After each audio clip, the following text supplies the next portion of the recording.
All right, we're going to go ahead and start the hearing as they adjust the volume because that's really loud. I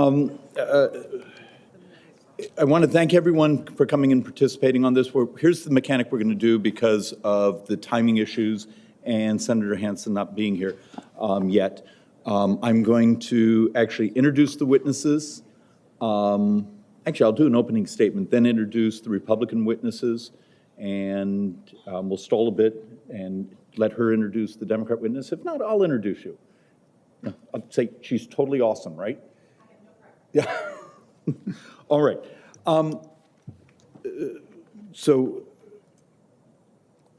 we've actually been working towards this hearing for quite a while in the Joint Economic Committee, both the Democrats and the Republicans. We have spent years, if you actually go back 3 or 4 years in looking at our writings, everything from trying to analyze the MedPAC reports on Medicare Part C and what's within there, all the way to, the visiting, the home health care issues that we see in New York to hospice care in LA County. I really do appreciate the acumen of our economists and the work they've done. But now, and I will ask this from all of our witnesses, and I will also ask this from our members of the committee, it's more than just talking about waste, fraud, leakage, misalignment. I'd love a conversation that actually starts to talk about how we fix it in the future. Is the solution, different designs? Is the solution the adoption of technology? Is the solution different ID numbers? And why the differential we see in some of the very same services between Medicare, Medicaid, and some of the other capitated and fee-for-service models within our country. So please, as we're going through this, I beg of you, and it may be best to do it through your questions because you already have your written statements, but for all of us, when we ask you a question, give us how we fix the problem. Does that seem fair? And members? All right. We're going to start with Dr. Brian, is it Blase? Blase is founder and president of Paragon Health Institute, which is an organization we actually quote a lot of your data and your numbers. He is a leading expert on Medicaid fraud, Medicare fraud, I'm going to add both of them, and phantom enrollment in the ACA. And we actually did a lot of analysis of the data sets you provided. Dave Meyers, do you prefer David? Okay. David Meyers is an associate professor at Brown University. His research focuses on Medicare Advantage overpayments and their impact on patients. Dr. Chris Pope is senior fellow at the Manhattan Institute. He analyzes the structural weakness that allows for leakage in federal healthcare spending.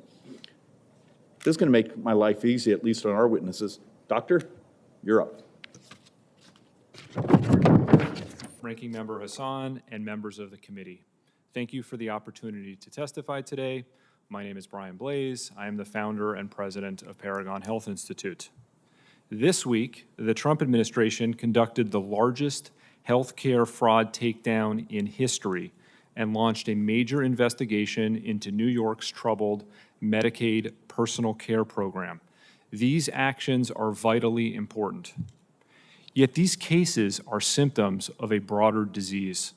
Federal health programs create many incentives that reward excessive spending, tolerate abuse, and invite fraud. I will review 3 examples. First, the persistent Obamacare enrollment fraud. We estimate more than 6 million improperly enrolled exchange enrollees, more than 1 in 4 enrollees. Improper subsidy expenditures this year will likely exceed $25 billion. Congress made Obamacare subsidies larger during the pandemic, creating zero premium plans for enrollees claiming income between 100 and 150% of the poverty line. Insurers prefer enrollees whose premiums are fully paid by taxpayers. Brokers receive monthly commissions as long as an enrollee remains enrolled. Many understood that zero premium plans were the best way to increase commissions. Brokers operating in high volume enrollment operations earned $6,000 a day or more in commissions. Millions of people were misled into enrollment or enrolled without their consent. The schemes to enroll as many people as possible led to a surge in phantom enrollees. One customer service agent for a high-volume enrollment operation said half of the people enrolled had no idea of their coverage. In 2024, 35% of all ACA enrollees and 40% of those in a fully subsidized plan did not make use of their health plan a single time. That's more than double what you would expect in a normal health insurance market. Second, Medicaid. Under Medicaid, the more states spend, the more money they get from Washington with no limit. Overall, the federal government underwrites about 70% of total program spending. Obamacare made this problem worse by providing a much higher federal reimbursement rate for able-bodied working-age adults than traditional enrollees, children, pregnant women, seniors, and people with disabilities. Medicaid accounts for more improper payments than any other federal program. More than $1 in $4 in Medicaid is improper. Medicaid is increasingly paying for non-clinical services that are difficult to verify, particularly home and community-based services. Programs that pay family members, friends, and neighbors to provide services are often motivated by good intentions, yet they create significant program integrity challenges. The recent New York Consumer-Directed Personal Assistance Program scandal illustrates these challenges. Third, Medicare. Original Medicare operates through a pay-and-chase model that pays claims first and investigates questionable spending later. Fraud remains a major problem, including schemes involving hospice services, durable medical equipment, and other products. But many of Medicare's biggest problems are not criminal. They occur when Medicare creates payment policies that make certain activities enormously profitable. Providers respond to those incentives, utilization explodes, and spending skyrockets. Before long, taxpayers have already absorbed billions, if not tens of billions, of wasteful costs. The recent experience involving skin substitutes provides an excellent example. Medicare reimbursement policies created extraordinary financial incentives surrounding certain skin substitute products used in wound care. Providers responded rationally to those incentives. Utilization and spending exploded. Under the leadership of Dr. Oz, CMS is taking important actions to reduce Medicare overpayments, waste, and fraud. CMS restricted payments for those skin substitutes, and the Congressional Budget Office estimates those actions will save the federal government $250 billion over the next decade and seniors $130 in annual premiums. CMS is now using advanced data analytics to identify unusual billing patterns. It should expand those efforts and stop suspect payments before they go out the door. More vigilance and stronger enforcement are imperative, but lasting reform requires better program design. Congress should reform programs so that states, insurers, providers, and beneficiaries have incentives to maximize value. If we improve those incentives, we will reduce fraud and waste, improve program performance, and put the nation's largest spending programs on a more sustainable path, protecting future generations from crushing debt and a lower standard of living. Thank you very much for the opportunity to be here today, and I look forward to your questions. Thank you, Doctor. And Doctor. Chairman Schweikert, Ranking Member Hassan, and members of the committee, thank you for the opportunity to testify today. My name is David Meyers. I am an Associate Professor and Vice Chair of the Department of Health Policy at the Brown University School of Public Health and Associate Director of our Center for Advancing Health Policy through Research. I've spent the past several years, alongside my colleagues at Brown, building the empirical record on where Medicare Advantage payments diverge from what beneficiary care actually costs and on larger inefficiencies in the program. I'll start with a simple framing. Medicare Advantage now covers over 55% of all Medicare beneficiaries and represents more than 7% of the total federal budget.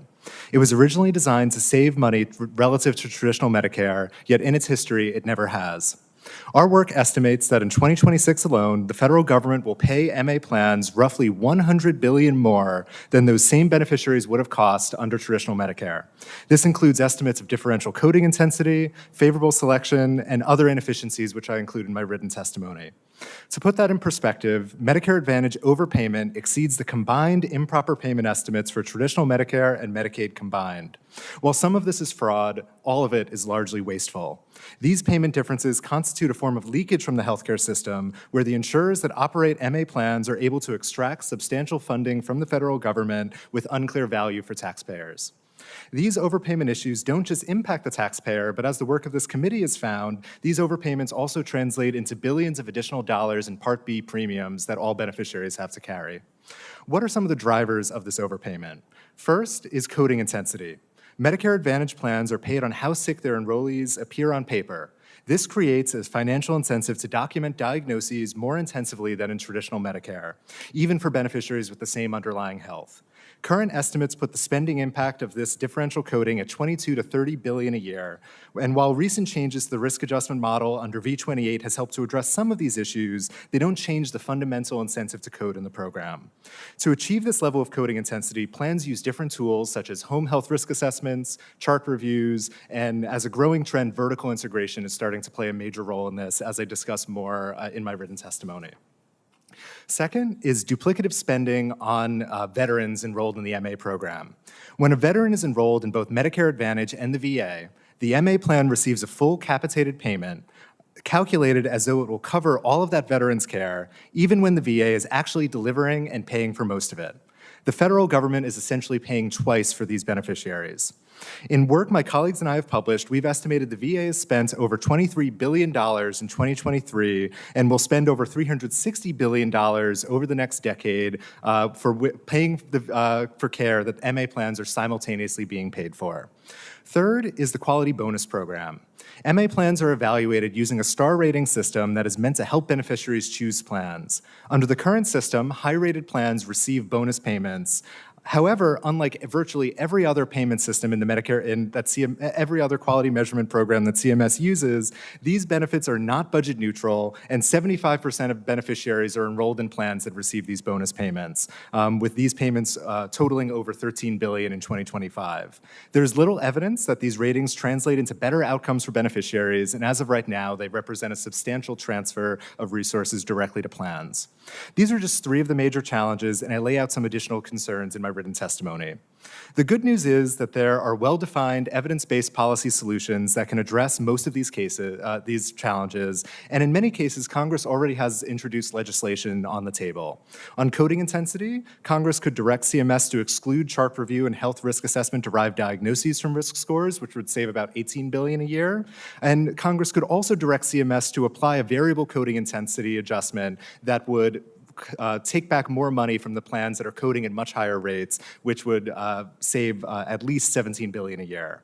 For the VA MA overpayments, the Bipartisan Guard Veterans Health Care Act would authorize the VA to seek reimbursement from MA plans for the care it provides, which is something that the VA already does for veterans enrolled in commercial insurance, but is currently barred from doing that in the Medicare Advantage program. On quality bonuses, the quality bonus program could be converted to a budget-neutral design, where bonuses are offset by penalties rather than just adding additional money on top of the benchmarks to the plans, which could save at least $14 billion in 2026 alone.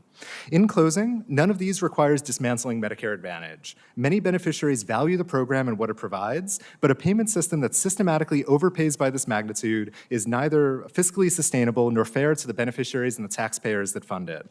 The reforms I've outlined would keep Medicare Advantage strong while narrowing the gap between what plans are paid and what care actually costs. Most of these things, however, would require Congress to make a difference. Thank you, and I look forward to your questions. Chairman Schweikert, Ranking Member Hassan, and members of the committee. Thank you for inviting me to present my thoughts on reducing fraud, waste, and abuse in health insurance programs before the Joint Economic Committee hearing today. Americans rely on health insurance to give them affordable access to essential medical care, but the cost of coverage, it keeps increasing in large part due to the ease with which programs can be built for unintended purposes. My testimony begins by describing how payments by third parties, such as insurers and the government, make healthcare susceptible to fraud, waste, and abuse. It discusses the administration of claims by private insurers, can help mitigate these problems, but notes that this creates new challenges of overpayment and improper enrollment. Such problems are exacerbated by the incentive states have to claim Medicaid matching funds and the absence of any upper limit on their ability to do so. Now, I think the big challenge that we face here is the third-party payment challenge. Healthcare used to be a business where people would pay out of pocket, but increasingly, we have 80% of healthcare that is essentially purchased by the government or by insurers. That means that the person who's deciding where the money is spent really is not the one that's ultimately paying for it. This creates the fundamental dilemma that opens us up to a risk of fraud. The problem varies across the healthcare system. Hospitals and big physician practices often are nonprofit organizations where there is not necessarily a residual claimant that has a great incentive to inflate fraud. There are many eyes on the problem. Inpatient hospitalizations are not where the problem lies. We find the much bigger problem tends to be in the case of home health, in the case of telehealth services, in the case of medical devices, often where there are a large number of small providers, where there can be many fly-by-night providers that come in, make fraudulent claims, and then disappear, having taken their profit. One of our big challenges to overcome this, or one of our big attempts to overcome this, has been to delegate claims administration to insurers. We've relied on insurers and allowed them to incur great administrative costs for the sake of prior authorization. This is a sound and worthwhile thing to do. It does come as a bit of a double-edged sword, though, because insurers themselves also present a risk of improper payments and improper claims as we have seen in Medicare Advantage, and we've seen this in Medicaid managed care. They have claimed increased payments by increasingly documenting the diagnoses that beneficiaries are suffering from, and they've also attempted to select relatively sicker beneficiaries with the same level of medical coding. They've essentially gotten more money for a patient that has the same medical needs. MedPAC has said that $84 billion in 2024 was spent in overpayments to Medicare Advantage plans. Medicaid managed care has the same problems throughout. Medicaid managed care represents about 80% of Medicaid beneficiaries, but then it has extra problems in addition to the ones that plague Medicare Advantage. We have the fact that Medicaid managed care is micromanaged by states to a great extent. And then we also have an absence of innovation and competitive discipline that we have in Medicare Advantage. We also have the problem of inflated enrollment in Medicaid. Medicare enrollment is pretty standardized. It's clear who's a Medicare beneficiary. But when Medicaid enrollment is really down to what an income assessment is and what it's going to be at tax time, that is a real ambiguity that plans really exploit to their advantage. There is a third layer that we have of a program integrity challenge, especially in Medicaid, and that is the role of states. Now, in the One Big Beautiful Bill, Congress again attempted to take steps to mitigate this, but we see problems where states themselves are the actors, inflating fees, trying to inflate enrollment as a way of steering additional funds into their states. We see them doing taxes on providers, also taxes on insurers. We see MCOs being used to circumvent limits that otherwise apply to fees. And we see states always trying to find creative ways to shift enrollees out of Medicaid and into the exchange. Why would they do this? Well, on the exchange, the federal government pays 100% of the cost rather than 90% of the cost as it does for expansion enrollees. So we have this triple challenge: states, insurers, and providers. No one of these is a solution. Each of them requires careful thought, and I look forward to discussing these with you later. Thank you, Doctor. Ranking Member Hassan. Well, thank you, Mr. Chair, and I apologize for being late. We had a vote that started at the same time the hearing did. I want to thank you for today's hearing on a really important topic and your staff for the work that they have done. I also want to thank the witnesses for being here today, and in a moment I will introduce our fourth witness. Just let me provide the following couple of opening comments. When criminals commit fraud against government health programs, it wastes American taxpayer dollars. Medicare, Medicaid, and other government health programs exist to provide the affordable and accessible health care that people need to live healthy and fulfilling lives, not to be piggy banks for fraudsters. We need to work together in a serious bipartisan way to strengthen the federal government's anti-fraud systems. We need to determine where the biggest vulnerabilities are in our healthcare system and what the most effective tools are to fix them. For instance, the federal government should deploy better monitoring tools that intervene much earlier to stop the biggest fraudsters, including transnational criminal organizations, something we are learning about from the testimony we are receiving today. And as we go about these efforts, fraud should never be used as an excuse to attack our fellow Americans simply because of who they voted for, where they grew up, what they look like, or where they live.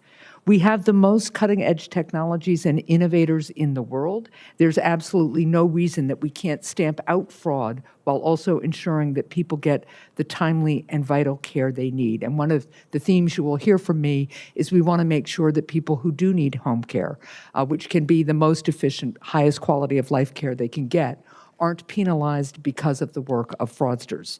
Wielding fraud as a political weapon lets the biggest criminals escape scrutiny and undermines our effort to make real progress to protect taxpayer dollars against fraud. I know that there is work we can do together to effectively and efficiently target fraud, so I'm really looking forward to the conversation that will follow. And with that, I will introduce our fourth witness. I am pleased to introduce Ms. Jessica Tillipman, the Associate Dean for Government Procurement Law Studies at the George Washington University Law School.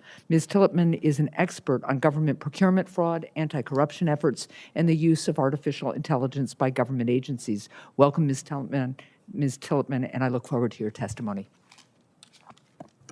Thank you. Chairman Schweikert, Ranking Member Hassan, and members of the committee, thank you for the opportunity to testify today. I am Jessica Tillipman, Associate Dean for Government Procurement Law Studies at the George Washington University Law School, where I have taught government procurement, anti-corruption, and compliance for over 20 years. Let me begin where there should be no disagreement. Fraud is real, it is serious, and it is not going away no matter how strong the controls. The question before this committee is not whether fraud exists. It's whether our response fits the problem. Too often, it doesn't. It's driven by two pathologies. The first is the allure of the shiny new thing, a new slogan, a new task force, a new technology, a dramatic crackdown. That is where the money and attention go. The second is quieter and more harmful. The work that prevents the loss has been quiet so long that its value has become invisible. And invisible work is the easiest to cut. It can even look like waste, so that the very thing that fights waste is cut in the name of eliminating it. We already know what works. It is not new, and it will not dominate a news cycle. It is the boring, foundational work we've been told to do for years, yet we have neither prioritized it nor funded it the way these problems require. Words matter because under this committee, they have budgetary consequences. Fraud is a legal conclusion. It involves willful misrepresentation. An improper payment is broader. It often reflects documentation or eligibility error, not fraud. As GAO puts it, all fraudulent payments are improper, but not all improper payments are fraud. When we conflate the two, we aim the fraud apparatus at paperwork and underfund the controls that actually prevent loss. We have built a layered system to prevent and punish it, but that system runs on people, and those people are being cut. HHS OIG projects its lowest staffing in 2 decades, even as the schemes grow more sophisticated. House appropriators have proposed cutting a quarter of GAO's budget, Congress's own auditor, in the very same report that they praised GAO for saving billions of dollars. And when we do act, we too often reach for the visible response over the one that evidence supports. We reach for the sledgehammer, the blanket moratorium that bars the compliant operator and the high-risk one alike, when the targeted tool is actually already in our hands. We build a new division and call it progress when a new box on the org chart is not an open recommendation carried out. Nothing I have said is an argument against enforcement. It is essential and it works. Just yesterday, DOJ announced another major healthcare takedown, 455 defendants charged in alleged schemes. But you cannot task force your way out of a fraud problem. Every one of these cases begins somewhere quieter. The analysts who found the pattern, the inspector general who audited the program, the investigators who worked the files. You cannot prosecute the cases that the quiet work never identified nor developed. And that quiet work is exactly what is being cut right now. We do not get to keep the last mile while starving the road that leads to it. The shortfall is in execution, and it is documented.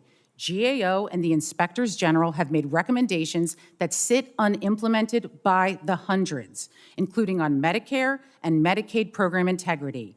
Congress does not have an idea deficit, it has an implementation deficit. We know what to do. The question is why we still have not done it.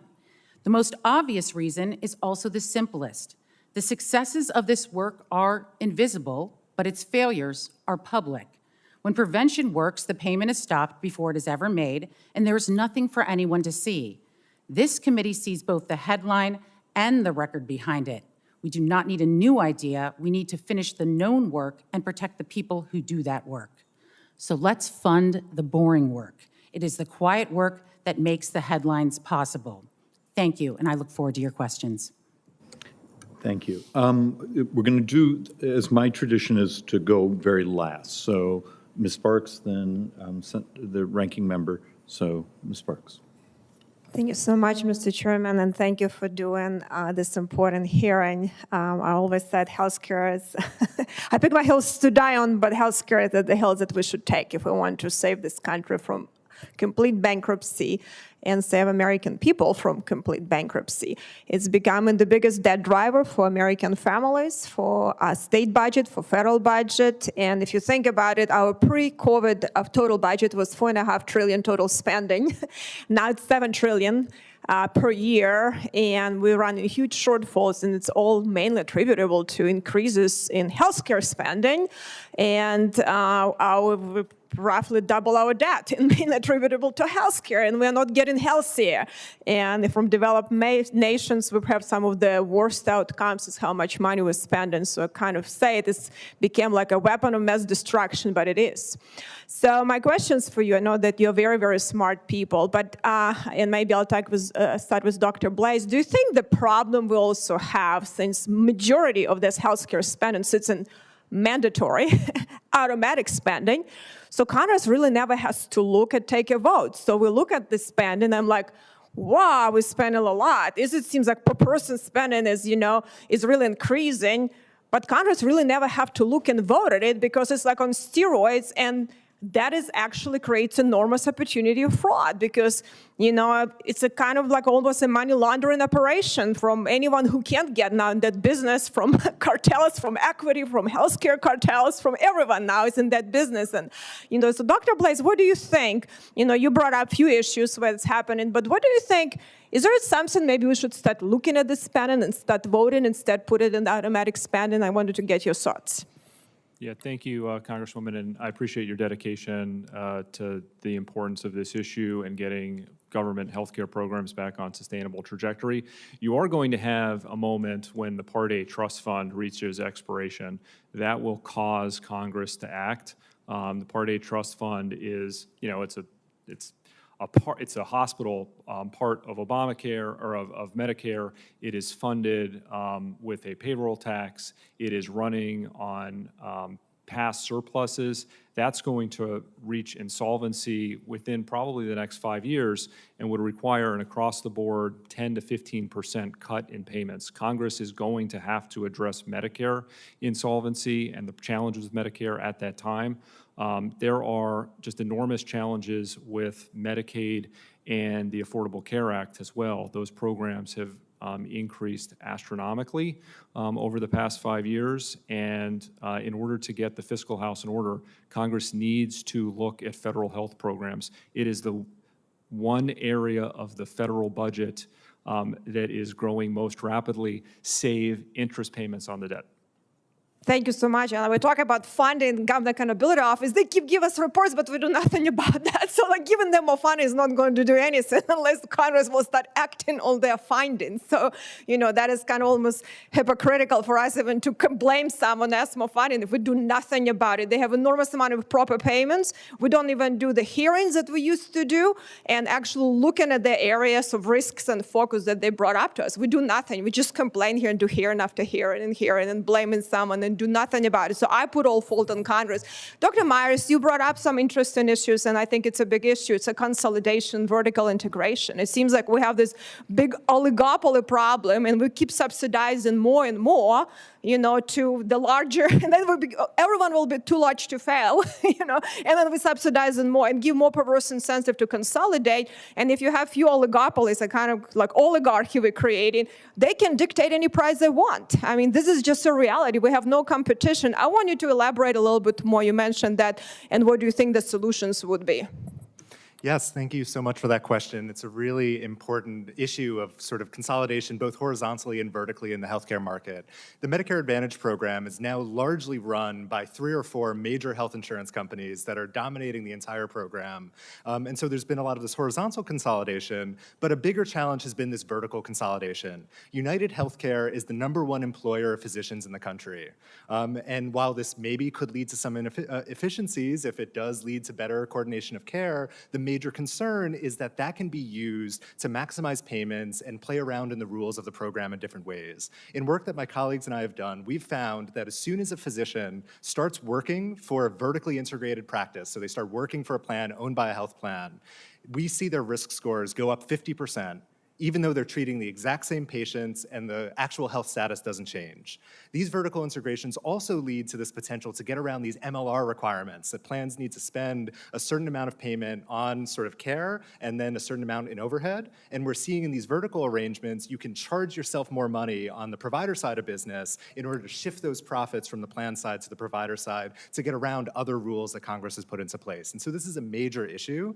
There are different ways that this can be addressed, either directly through tackling the issues around risk adjustment and issues around the MLR to get better quality reporting there, to get better reporting of the situation in general. When we try to look at this, we need to find these health systems by hand and put them together. There's no transparency of what these ownership arrangements look like, so we can start there. And once we know sort of who owns who, we can then figure out how to follow where the money's flowing from and try and make a difference about it. Thank you. I yield back.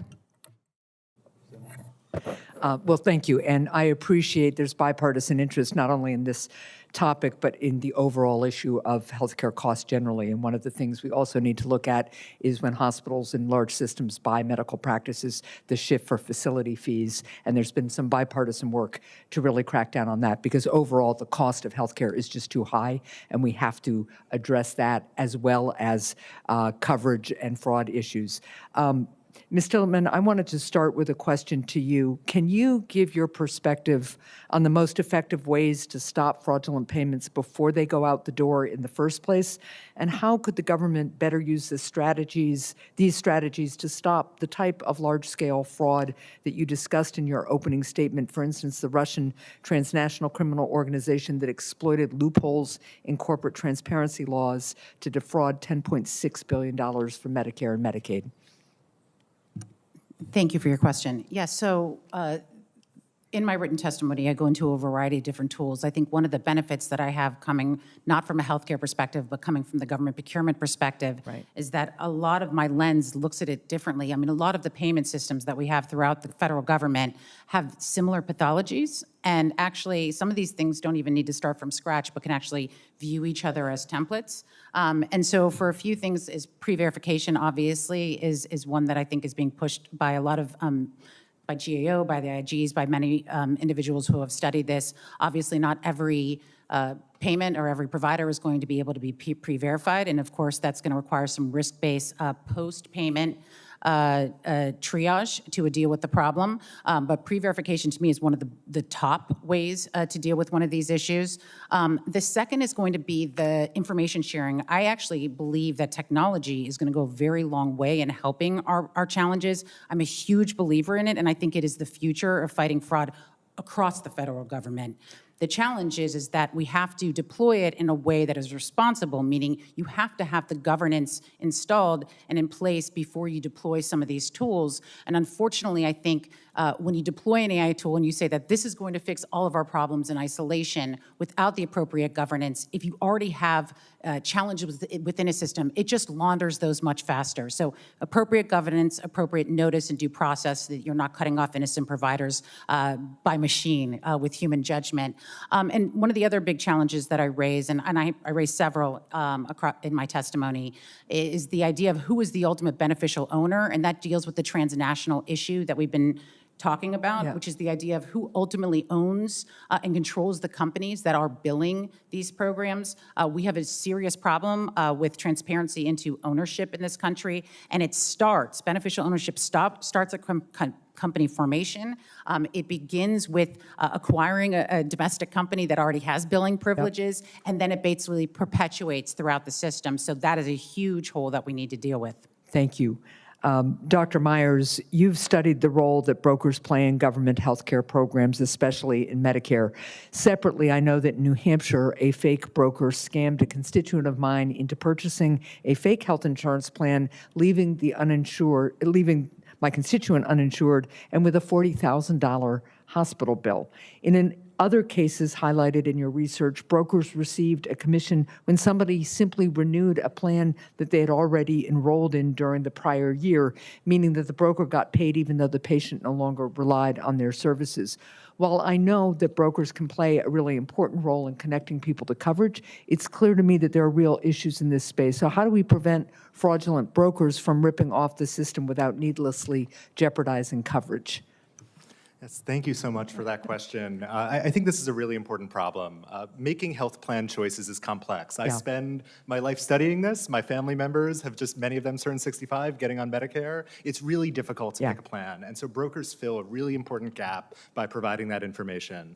I think that for brokers, there are both the challenges of fraud, and then there are the challenges of the current incentives in the program that are legal, but that might not be working the way they want them to. On the fraud side, there's more that can be done to ensure that brokers need to register, ensure that there's active sort of beneficiary consent when choices are being made on their behalf by these brokers, and there's different initiatives that can be implemented both in the MA market and the ACA market to try and address those challenges. Even outside of the fraudulent cases, there are major issues with the incentives. Brokers can get paid different amounts by different plans to differentially steer people to the plans where they're going to get paid the most. So one option to address this could be to standardize plan payment. So make it so all plans need to pay the same amount so that when you go to a broker, you know that they're not getting paid more money if they guide you to one plan that might be in their best interest rather than the beneficiary's best interest. Another way that this could be addressed is by making the brokers a fiduciary of the beneficiary.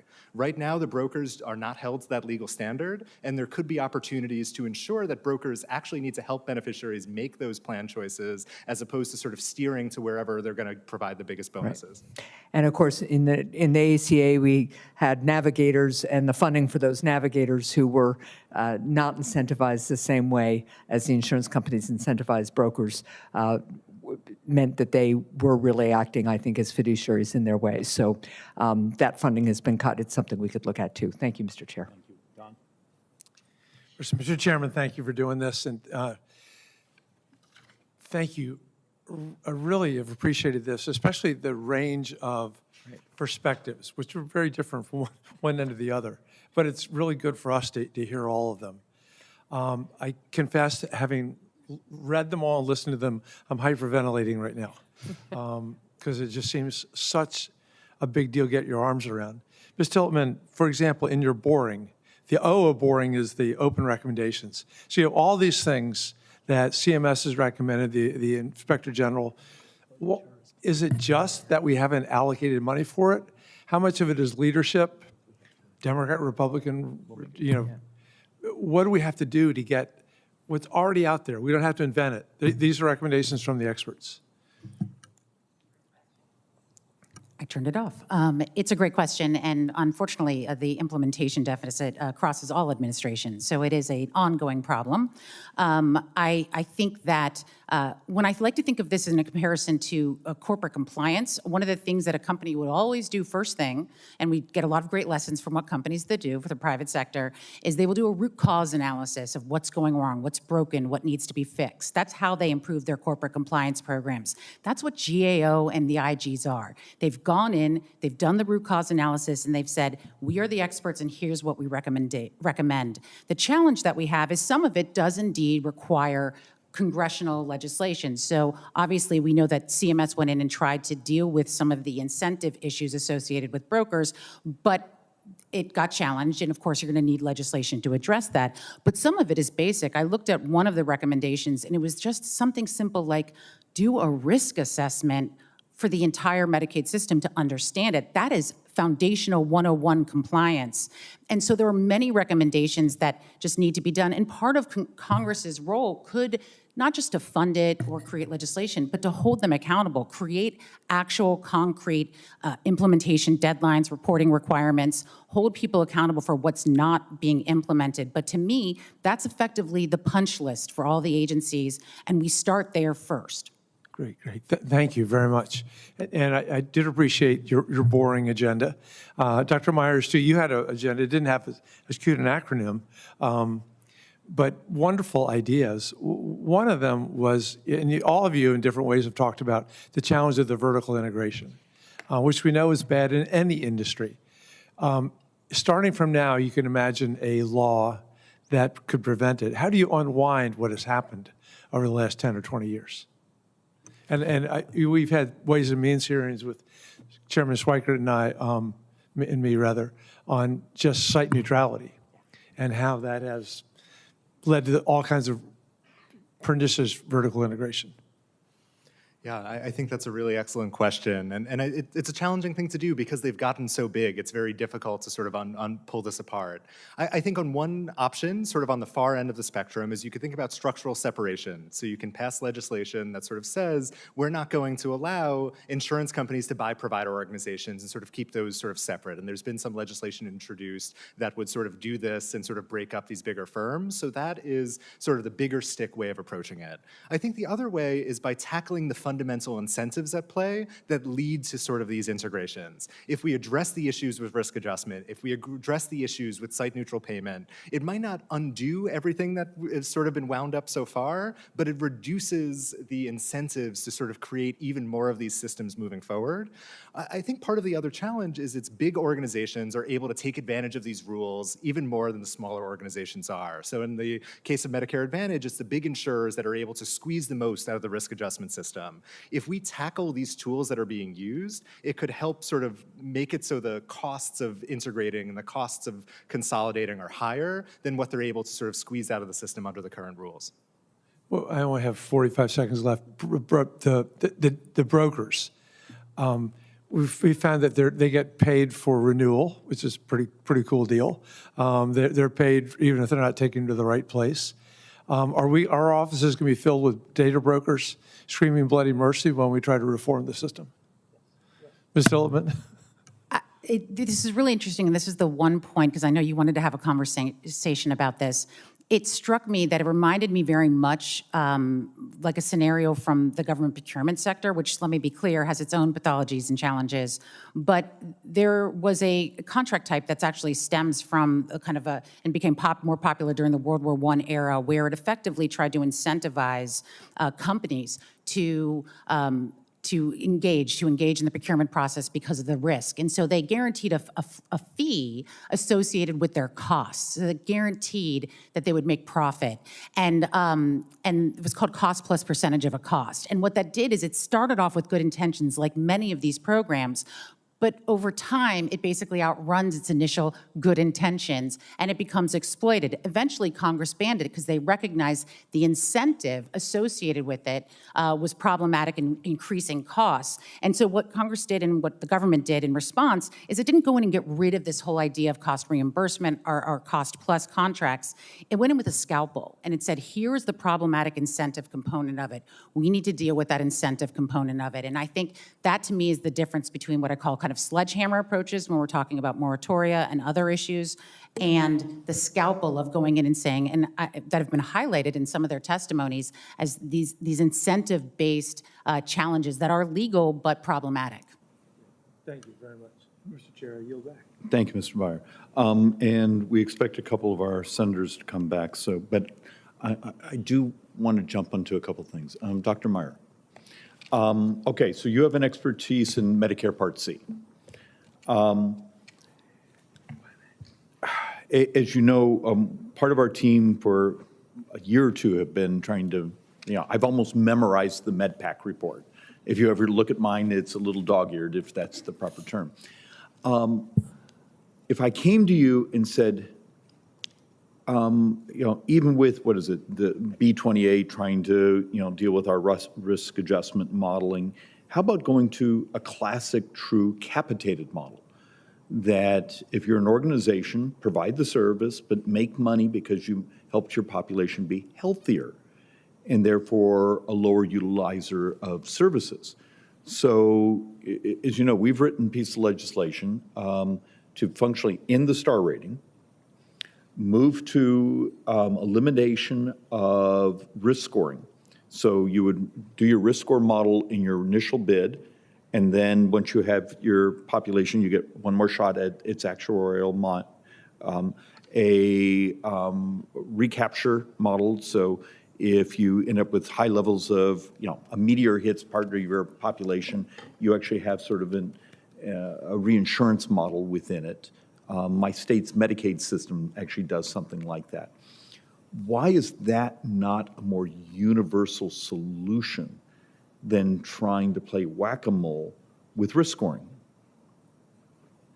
Yeah, I think that's, thank you for the question. That's a really great, set of ideas that are included in that legislation. And I agree, I think that to fix the issues in Medicare Advantage, it probably does require these larger scale fixes that don't just get at sort of one of the individual incentives, but sort of address the larger structural challenges with the program that right now plans are not actively incentivized to actually invest in improving beneficiary outcomes. They're incentivized to maximize payment in the short term with the expectation that somebody's just going to leave the plan in a couple years and those benefits are going to accrue. With that point, we sat down with a number of actuaries, and part of the model said is, you have to move to longer enrollment periods, so that investment in helping someone be healthier, obviously you have to have, someone's unhappy, the ability to leave at a certain point.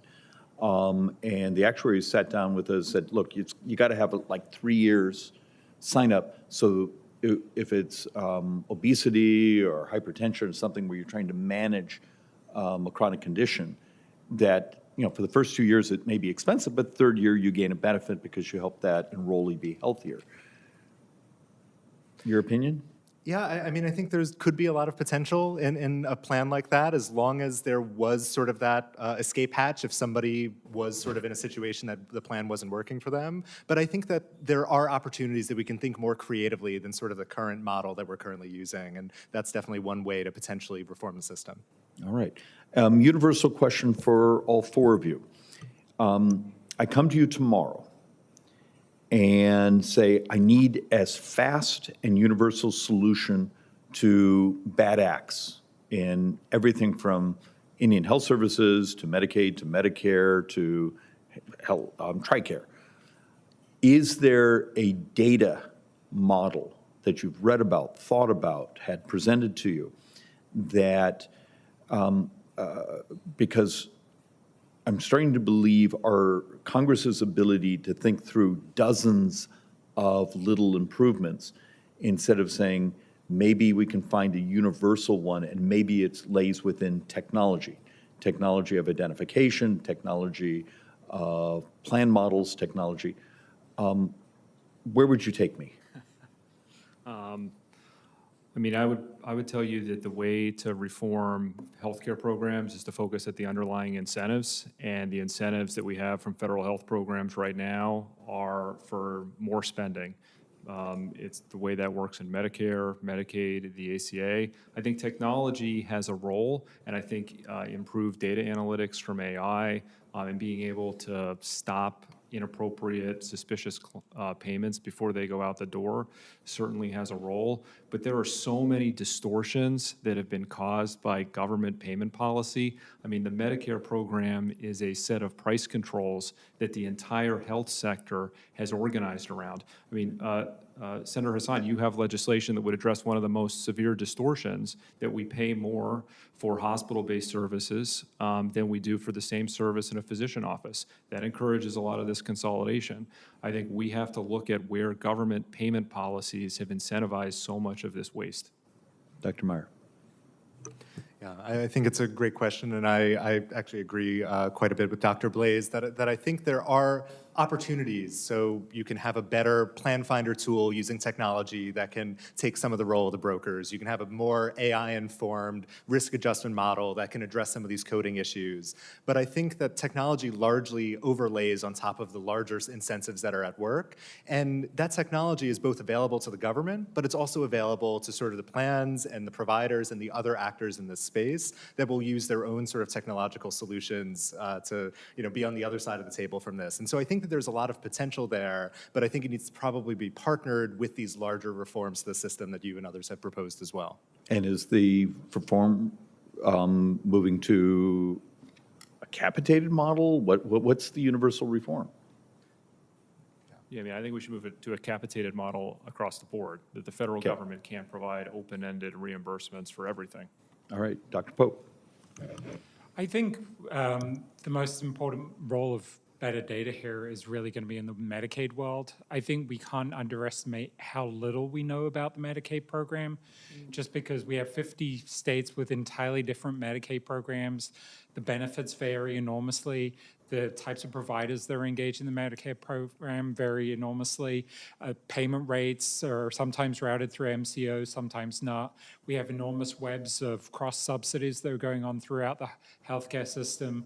We, quite frankly, from a policy point of view, don't know what we're paying for. And until we try and cut a payment on the left, and then it shows up that it creates a problem on the right. So I think there is a sense in which better data can indirectly give us a sense of what the Medicaid system's even trying to do at this point. And that would be a real step forward relative to where we have been. So I think what strikes me the most about this is how diffuse the responsibility is for oversight and how limited visibility you have into some of this information. So I think a priority would obviously be letting the systems talk to each other, data sharing in and of itself, not just necessarily the silver. I call technology the bronze bullet because it depends on so much. It's not the silver bullet. And so for me, a lot of this gets to data sharing, which is something GAO has focused a lot about. But you did ask about bad actors and not necessarily about improper payments or honest errors. And so one is letting the systems talk to each other. And I will also say, just for both the sake of the spread of bad to honest, but improper.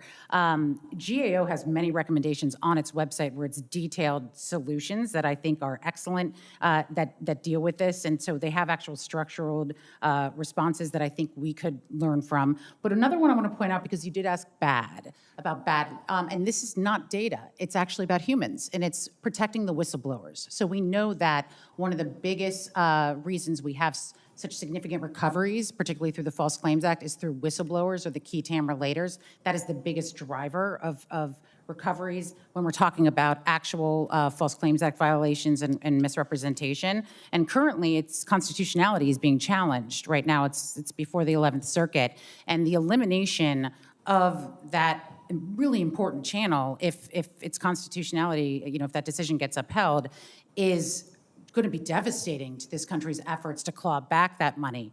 But I agree, it doesn't get to the front end, which is how are we going to deal with this from a data perspective, which is, again, I think better talking, let the systems talk to each other. And look, I have a absolute fixation. I'm tired of our government paying and chasing. How does the money, many years ago I was Maricopa County Treasurer, and this is simple compared to what we're up against, but we just went to a positive pay model. We loaded the data file and then that's the checks that went out. And if they didn't match, it didn't get paid. And in a modern world, there's got to be a way we can start to See, you saw some of the hospice fraud we've been chasing down in my Ways and Means oversight. And when I have multiple hospices all in the same PO box, maybe we should have seen that. Or the same patient being rolled repeatedly into different hospices. Maybe the data system should have seen that. So some of this is obvious data management. And Senator Klobuchar, I've stalled just long enough. It's your turn. Senator Hassan has a couple. So, So do you want to, it's fine. no, it's all yours. And Okay. then, All right. because we've had a brilliant conversation, and I still haven't found my data system yet. Okay, very good. Well, there you go. So I'll start, I guess, with you, Ms. Tillipman. Thank you, and thank you all to all our witnesses. So we know, as you mentioned, that one way to stop fraud is to make sure that those receiving payments are eligible before the money goes out the door, and that do not pay tool that had been developed in the past to screen beneficiaries has saved taxpayers money. How can screening tools like that, using databases, automatically blocking anyone convicted of fraud, can you talk about how we can fully implement that more broadly, and what should Congress do to improve that? Sure. Thank you for the question. So I actually think there's a wonderful template from the procurement world, which is, and it's using technology as well. It's the DORA bot. It's the determination of responsibility bot that some agencies use, in particular the Army. What it does is it automates the process of effectively talking to the different systems, and then it flags for the contracting officer somebody who has been convicted of fraud or who's in the databases that has problematic record of integrity or other challenges or certification issues. So that there are tools out there today on the other part of the government that deals with procurement that could be mirrored in this area, where you can have these, you can automate some of these processes and then save the discretion and judgment to the people that ultimately have to improve these things. So there, it exists. Right. So, you know, what's happened in Minnesota, and just so much money that went to fraudsters, and many of them have been convicted. There's cases that are continuing. I actually advocated for significant more funding when this first came out with the U.S. Attorney's Office, and helped put in place people that are taking these cases on. But one of the things that we went wrong, just one, there were many, was that the computer systems in our state were like 40 years old, like Oregon Trail days, flashing cursors. And again, it is not the only thing that went wrong. It was mismanaged. There were so many things. But could you address that, and how having updated technology, which the legislature on a bipartisan basis this year have put their first investment down payment has to be finished? Could you talk about the technology? The outdated technology is a challenge everywhere, not just the states, not just the federal government, not just even around the world right now. So I think that when you're dealing with public systems, upgrading them and bringing them into the 2026 time period is critically important. And I think, again, that gets to this challenge of the systems not just being outdated Oregon Trail style, it is them communicating with each other. And this gets to one thing that I will say that CMS has tried to deal with since December of 2025 is sharing the information more broadly, where you would have the federal government would flag someone with a problem, and then it wouldn't even get down into other payers within the system. So I think it's updating, yes, and being able to fund that and deploy these appropriately, but it's also, again, it's that information sharing and then the quality of the data that's being collected. Thank you. The other thing, of course, is more old-fashioned answers like surprise audits in person with some of the groups that were involved in the fraud in Minnesota and the like in some of the facilities. So that's another thing for another day. I guess I want to quick ask each of you one question, and that if you could prioritize one bipartisan reform to tackle fraud while preserving access to those who need help through government programs, what would it be? I guess I'll start with you, Doctor. I don't want to stump you. Well, I would say... These are the kind of questions we get as politicians, so, you know. So I think the states have very bad incentives with Medicaid. The more money that states spend, the more the federal government reimburses, and states have very high improper payment rates.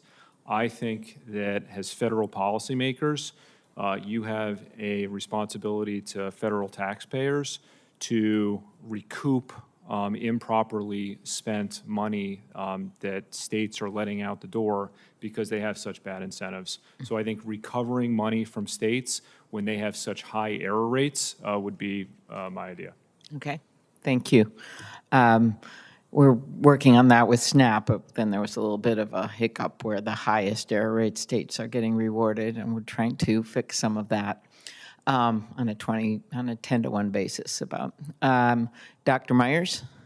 Yeah, so I would say it would be fixing the challenges in the risk adjustment model in the MA program. So Medicare Advantage plans with the risk adjustment, some of it is fraud, but a lot of it is not necessarily explicit fraud, but just these incentives are completely out of alignment with how these plans should necessarily be paid. And so putting in reforms that can cut out some of the bad behavior, like health risk assessments, chart reviews, but that allow for variable adjustments so that it removes that fundamental incentive to just keep capturing more and more codes, whether they're real or they're fraudulent codes. If you diminish the role that code capture plays, it would go a long way in sort of tackling some of these payment challenges.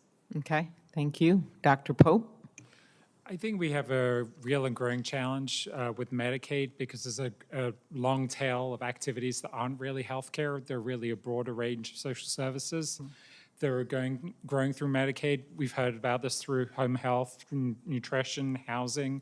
In Medicare, we can talk about medical necessity. We have a bunch of payment codes. We know what everything is. The claims in Medicaid are all over the place. OIG found that there were only 8 states provided documentation of what services were being used through their managed care plans. There was 8 out of, I think, 36. So that should really not be the case. We should know what we're paying for. Got it. Very good. Ms. Tillipman? So I will give you a boring solution, as I say in my written testimony, which is to restore the funding to HHS OIG. They have documented that restoring that funding would allow it to address 400 to 450 viable fraud cases, more than 5,000 hotline complaints, and without those resources, at least 1,200 viable fraud cases will go unpursued, as is ensuring that GAO gets its appropriate funding. And I will also ensure, again, that maintaining the Council of Inspectors General on Integrity and Efficiency, as we all affectionately call SIGI, ensuring that that remains a viable entity, and that oversight.gov doesn't go dark again. All of those things, I think, not as specific, but baseline requirements that I think are necessary to do the job. Thank you. Thank you, Senator. Dr. Blase, Dr. Pope actually hit what I wanted to somewhat close on with you. What is the scale of fraud, do you believe, in the Medicaid home visiting programs in places like, we have now binders in our office in regards to New York City. Can you walk me through your understanding of what's going on in these? I mean, the scale is massive, Mr. Chairman. That one program grew from a $1 billion program to an $11 billion program within a few years. There are more home health aides per capita in New York than the national average, I think, by a factor of 3. The scale is massive. I mean, you're talking New York's Medicaid program is the federal, so the New York's Medicaid program is, and Chris could probably correct me on this, I think it's $110, $120 billion a year. And I think improper payments, waste, fraud, and abuse are easily a quarter of that spending. Now, is this an example, as all 4 of you have actually sort of either touched on or come close to touching on it, states are partially incentivized to expand access to this because it's money into the state? Yes, and every interest group in the state knows that and lobbies the state and tells the state that they can construct financing gimmicks that pass even more of the cost than it appears on paper to the federal taxpayer. There are medical industrial complexes in every state. Every state engages in financing gimmicks. The federal government allows them up to a certain degree. Fortunately, last year's reconciliation bill does include reforms to some of the financing gimmicks and some of the corporate welfare payoffs that have been made through the Medicaid program. But the Medicaid program is no longer what we think of as a social safety net program for the most vulnerable. It has become a way for states to deliver lots of payments, much of it corporate welfare, to powerful interests in those states. And the solution to that problem is for Congress to address the open-ended nature of the commitment. As long as Congress continues to allow states to spend and underwrites the vast majority of that spending without limit, states will face those same incentives. If you are a state policymaker, even a conservative in a state, and you look at your budget and you have budget challenges, you can do three things. You can raise taxes, you can cut spending, or you could look at a legalized money laundering tactics to get more money from the federal government. And the incentives that face state politicians are not to raise taxes, they're not to cut spending. They're to engage in legalized money laundering to get as much money as possible. So it is not surprising, it should not be surprising that we have so much waste, fraud, and abuse and improper spending in the Medicaid program. That is the incentive that faces states. And to your point, those interest groups, they lobby those states to say this is stimulus, economic stimulus for our state, because this money is all going to come, or the vast majority of it's coming from federal taxpayers. And almost every dime of it is borrowed by us. Correct. I mean, look, I think, I hate to say it incorrectly, I think if you do the last 12 months, now, there was a period of no borrowing authority, but we're borrowing $90,000, $98,000 every second. And a few months ago, I did a bit of a presentation of what was happening in New York, on the Medicaid system, signing up your relatives, and I actually got some angry letters from groups that acted like they were a group of lobbyists to lobby for the fraud. Yeah. And you start to realize, so often we use the language of, waste, fraud, and then we've now started to add the language and misalignment, where we're the idiots that wrote the language that created a way to cheat it, shall we say. Both senators actually told me be prepared. You're going to get a number of written questions because as we're trying to build a portfolio here, it is intensely frustrating because so often the political class cares more about, can I talk about a fraud in a tweet in a way where it's a couple lines and I have a straw man to beat the crap out of, and not talk about our failure to design programs that the incentives align, and that alignment stops the leakage, whether it be my fixation on Medicare Part C or things we're seeing in hospice care, the home visiting programs.